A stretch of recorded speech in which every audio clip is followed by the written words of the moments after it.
আজকের বক্তৃতাটা খুবই ইন্টারেস্টিং হতে যাচ্ছে। আমি আজকে আপনারা দুটো বিশ্বযুদ্ধের কথা জানেন, জার্মানি আর ইংল্যান্ড ফ্রান্সের মধ্যে দুটো বিশ্বযুদ্ধ শুরু হয়েছিল, একটা 1914 সালে, একটা 1939 সালে। কিন্তু আমি আজকে বুদ্ধিভিত্তিক বিশ্বযুদ্ধ আর কথা বলবো, যেটা প্রায় 300-400 বছর ধরে চলছে।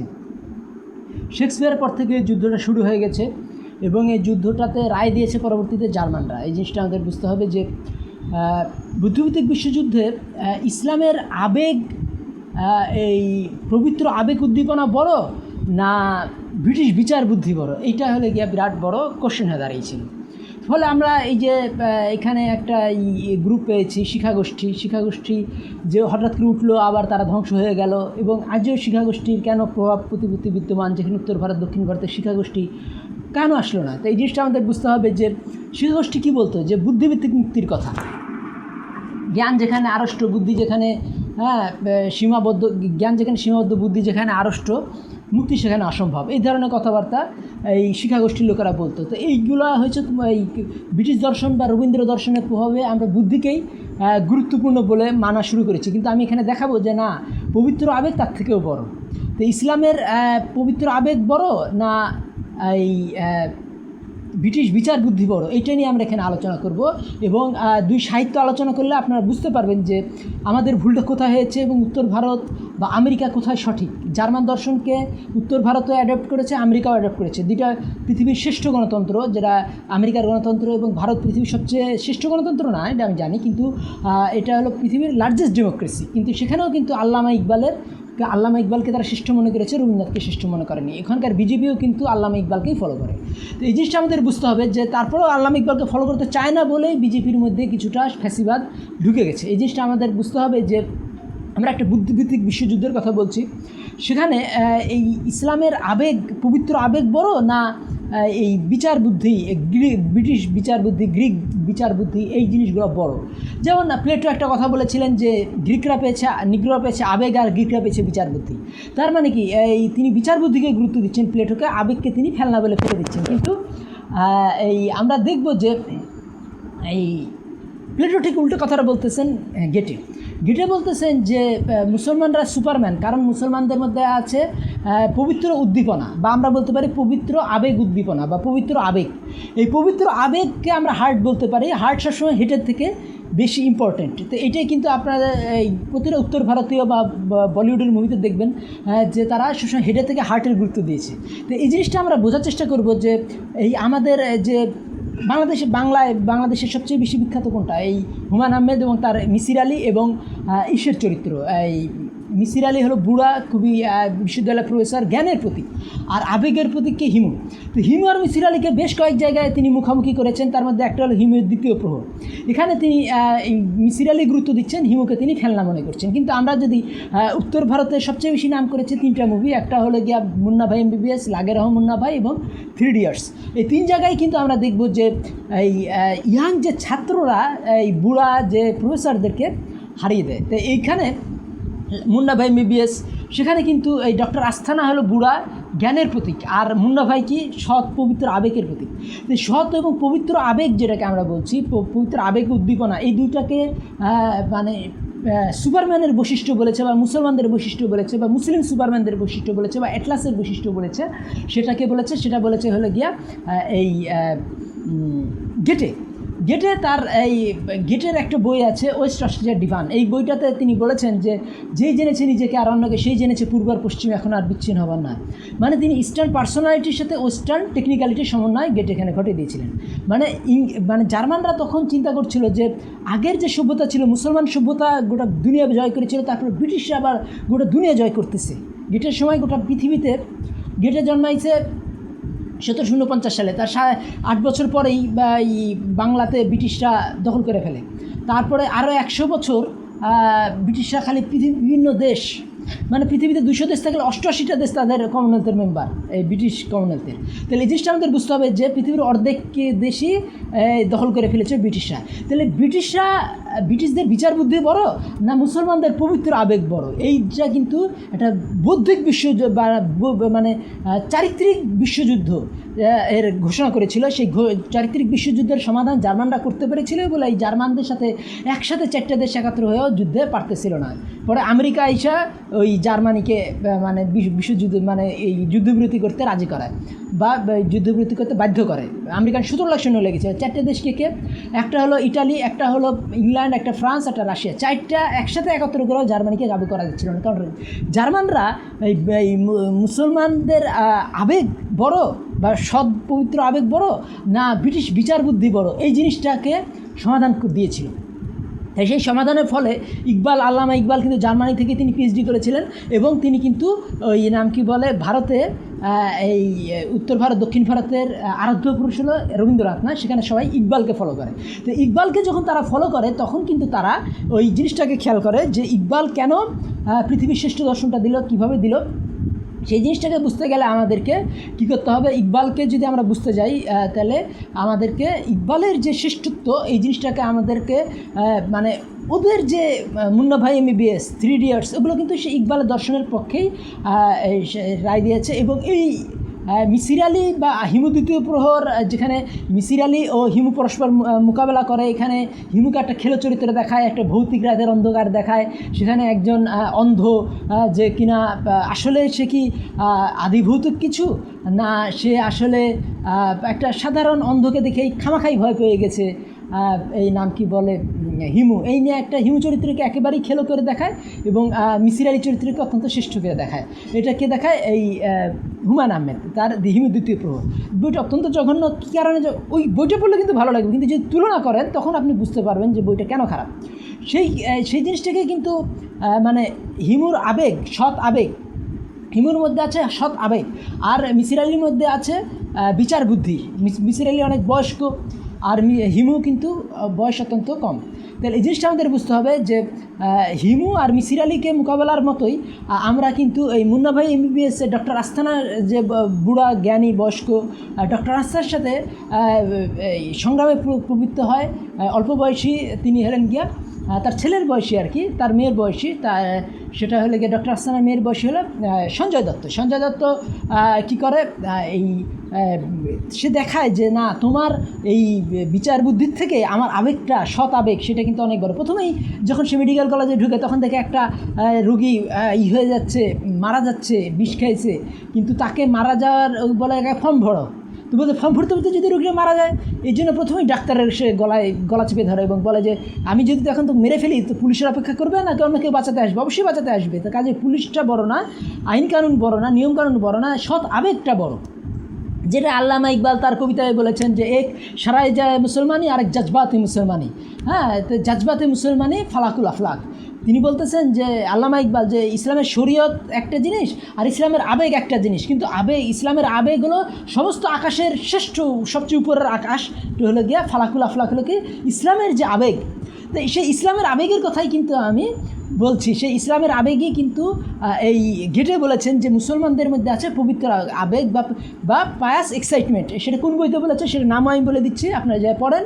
বইটার নাম হলে গিয়ে ওয়েস্ট অস্ট্রেলিয়ার ডিমান্ড, পূর্ব পশ্চিম দেওয়ান। এই বইটা কিন্তু প্রথম দিকে মানে খুব কম লোকই পড়েছিল যখন পাবলিশ হয়, কিন্তু পরবর্তীতে দেখা যায় যে 2-1 বছরের মধ্যে গোটা পৃথিবীর এমন কোনো দেশ নাই যে দেশের মানুষের চিন্তাভাবনাকে কাঁপিয়ে তোলেনি। সে বইটার নাম পূর্ব পশ্চিম দেওয়ান। এখানে তিনি ইসলামের প্রশংসা 250টা কবিতা আছে এবং ইসলাম কোন কোন দিক থেকে ব্রিটিশ, ফ্রেঞ্চ, এই কলোনিয়ালিজম, বুদ্ধির সভ্যতা, বিচার বুদ্ধির থেকে শ্রেষ্ঠ, তার ব্যাখ্যাও কিন্তু তিনি ওখানে দিয়েছেন। এই ব্যাখ্যাতেই তিনি বলেছেন যে মুসলমানরা হলো গিয়ে সুপারম্যান বা অ্যাটলাস।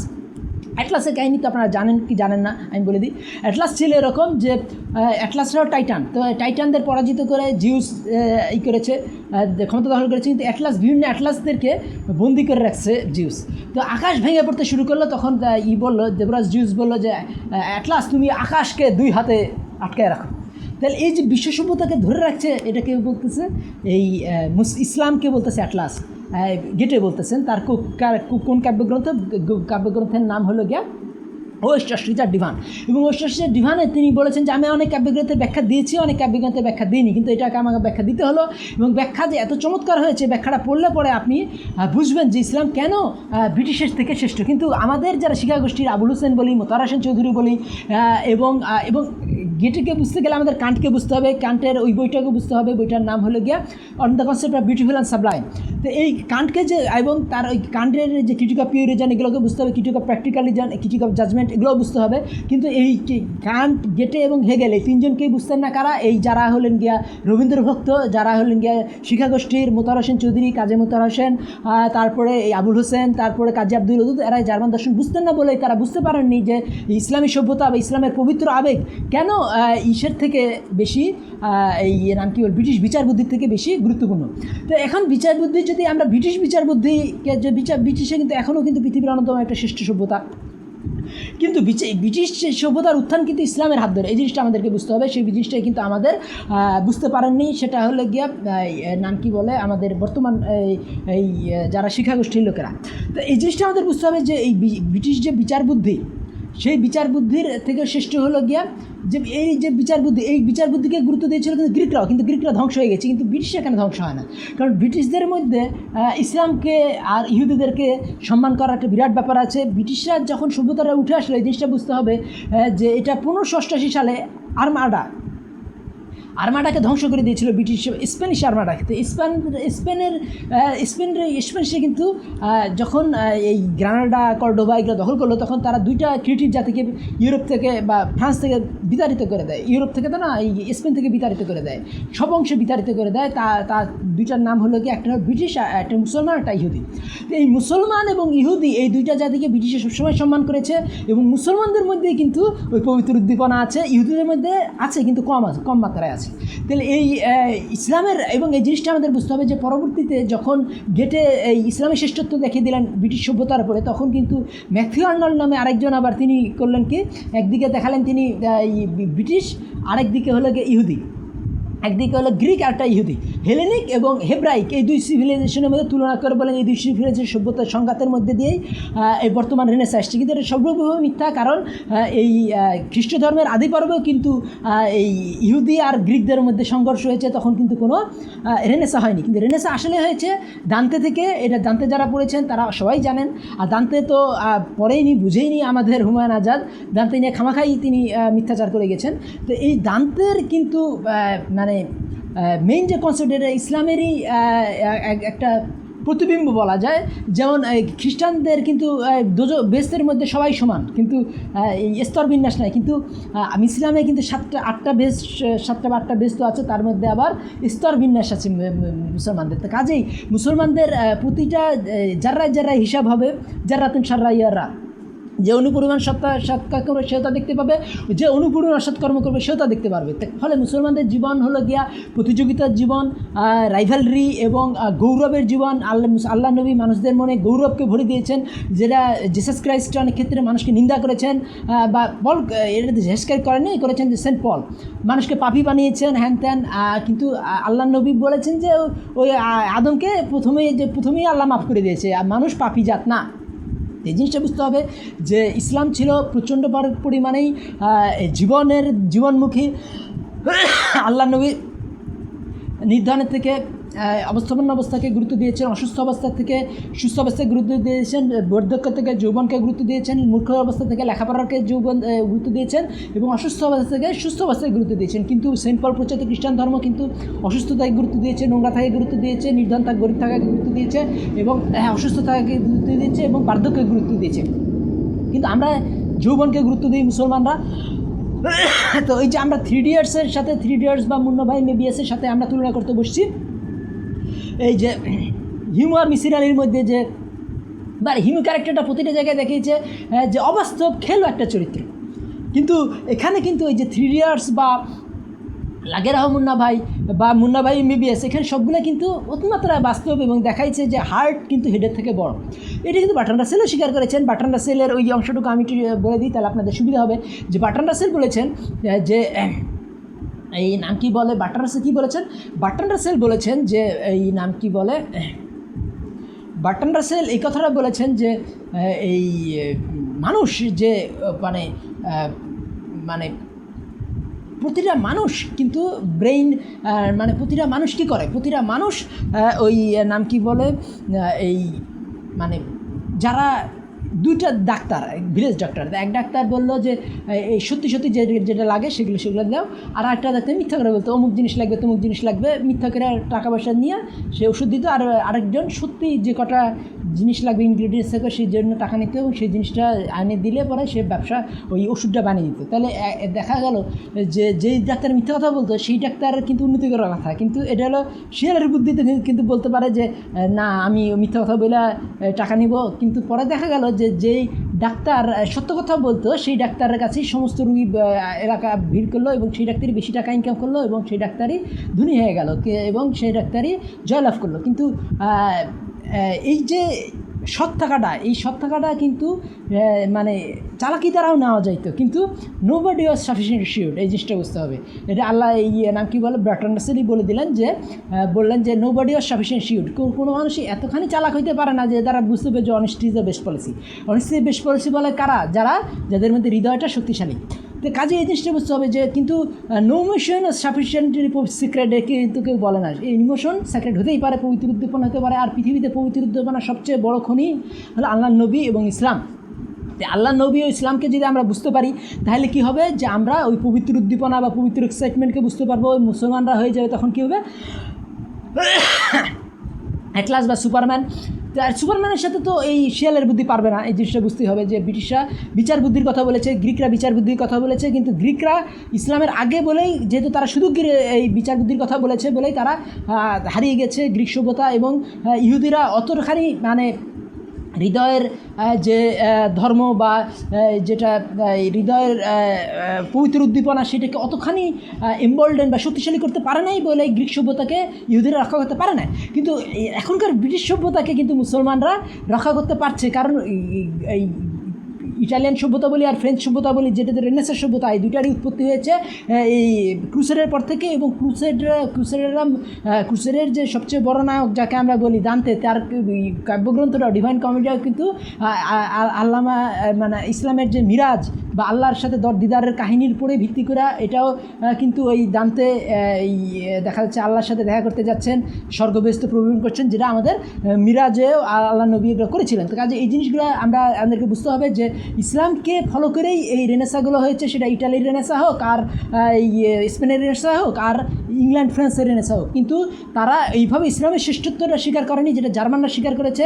এবং এইখানে কিন্তু কান্ট, গেটে এবং হেগেলের শ্রেষ্ঠত্ব, এই জিনিসটা যখন আমরা বুঝতে শুরু করব তখন আমরা কিন্তু এই পবিত্র উদ্দীপনা বা এই যে পবিত্র উদ্দীপনা বা পবিত্র আবেগ, ইসলামের পবিত্র আবেগ উদ্দীপনা, এটা ব্রিটিশ বিচার বুদ্ধির থেকেও শ্রেষ্ঠ। এবং এই জিনিসটা এই ব্রিটিশরা স্বীকার না করলেও এটা জার্মানরা স্বীকার করেছিল বলেই কিন্তু জার্মানরা এই 1917 সালের দিকে, 1901, 1902 এরকম সালের দিকে জার্মানি একাই যত আবিষ্কার করতো, ব্রিটেন, ফ্রান্স, আমেরিকা ও কানাডা এত আবিষ্কার করতে পারতো না। তাহলে আমাদের এই জিনিসগুলো বুঝতে হবে যে আমাদেরকে এই বায়ার যে কেমিস্ট ছিলেন প্রচণ্ড, তারপর আরেকজন কেমিস্ট ছিলেন, বায়ার কোম্পানি আজও পৃথিবীতে অন্যতম বিখ্যাত একটা কোম্পানি, এবং বায়ারের এক ছাত্র ছিল এমিল ফিশার বা আইনস্টাইন বা ম্যাক্স প্ল্যাঙ্ক। এই যে পৃথিবী কাঁপানো বিজ্ঞানীগুলো জার্মানি যোগ করেছিল, কারণ কি জার্মানি মুসলমানদের পবিত্র আবেগ এবং ব্রিটিশ বিচার বুদ্ধির সমন্বয় ঘটাতে পেরেছিল, এবং মুসলমানদের পবিত্র আবেগ যে সূর্য আর ব্রিটিশ বিচার বুদ্ধির যে ল্যাম্প, এই গুরুত্বটা কিন্তু জার্মানরা বুঝতে পেরেছিল বলেই যে যখন আমি সূর্যের আলো পাচ্ছি না রাত্রেবেলা, তখন কিন্তু আমি ল্যাম্পে ইউজ করতে পারি। তো আমরা যদি এই নাম কি বলি ইসলামের যে সূর্য, এই জিনিসটাকে বুঝতে হবে। এই যে যেমন গেটে আরেকটা কথা বলেছিলেন যে এই নেশা করলে মানুষ দেরিতে ওঠে, কিন্তু কোনো মানুষ যদি এই ইসলামের নেশা, এটা রাতকেই ভাগিয়ে দেয়, সারাদিন মানে ঘুমাই না, মানুষ জায়গা থাকে সবসময়, মানুষ কাজের কাজ, মানে জিনিসটা চিন্তা করেন যে এই আল্লাহ নবীকে অনেকেই বলছিলেন যে খ্রিস্টান বা ইহুদিদের সপ্তাহে একদিন বন্ধ আছে, মুসলমানদের সপ্তাহে বন্ধ কোন দিন? জুম্মার দিন। তো আল্লাহ নবী মানে ওই সময় আয়াত আসলো যে মুসলমানদের কোনো ছুটি নাই, বা আল্লাহ নবীও প্রচণ্ড রেগে গিয়েছিলেন, এবং ওখানে তখন কিন্তু আয়াতুল কুরসির আসলো যে আল্লাহ তো রেস্ট নেয় না, ঘুমায়ও না, এবং মানে ওরা বলতো যে সপ্তাহে একদিন আল্লাহ রেস্ট নেয়। কি বা খ্রিস্টানরা। কিন্তু মানে আল্লাহ নবী বললেন যে আল্লাহ এবং আয়াত আসলে এটা যে তাকে ঘুমও তাকে স্পর্শ করে না, তন্দ্রাও স্পর্শ করে না, ঘুম তো দূরের কথা, তন্দ্রাও স্পর্শ করে না।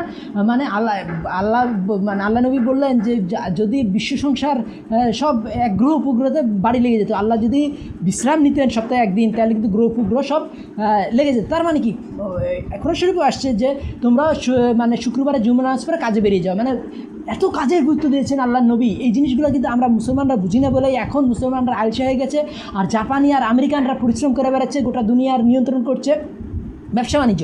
কাজে আমাদেরকে ওই জিনিসগুলো যদি আমরা বুঝতে পারি, তখনই কিন্তু কী হবে যে আমরা মুসলমানদের যে আমরা যে এই অ্যাটলাস মুসলমানরা যে সুপারম্যান, ব্রিটিশ মানুষদের তুলনায় ইসলাম যে সুপারম্যান, এই জিনিসটা কিন্তু আমরা ভুলতে বসেছি। আমরা হ্যাঁ, এই পবিত্র আবেগ যে বা পবিত্র আবেগ উদ্দীপনা যে ব্রিটিশ বিচার বুদ্ধির থেকে শ্রেষ্ঠ, এই জিনিসগুলো কিন্তু আমি খুব বিস্তারিতভাবে আলোচনা করলাম, যেটা এই জার্মানরা আলোচনা করেছে বলেই কিন্তু জার্মানরা গোটা ইউরোপের শ্রেষ্ঠ জাত হয়েছে। সেটা কি পদার্থবিজ্ঞান, ম্যাথমেটিক্স, রসায়ন আর মিউজিক অথবা সাহিত্য, সব দিক থেকে জার্মানরা ইউরোপের শ্রেষ্ঠ জাতি হিসেবে উদ্দীপনা হয়েছে। আর জার্মানদের থেকে এইগুলাই এমারসন বা উইলিয়াম জেমস এগুলো আমেরিকাতে নিয়ে গেছিলেন বলে আমেরিকা এখন পৃথিবীর নেতৃত্ব গ্রহণ করেছে। আমার কথাগুলি ভালো লাগলে আমার চ্যানেলটি সাবস্ক্রাইব করুন, লাইক বাটন ক্লিক করুন। ধন্যবাদ।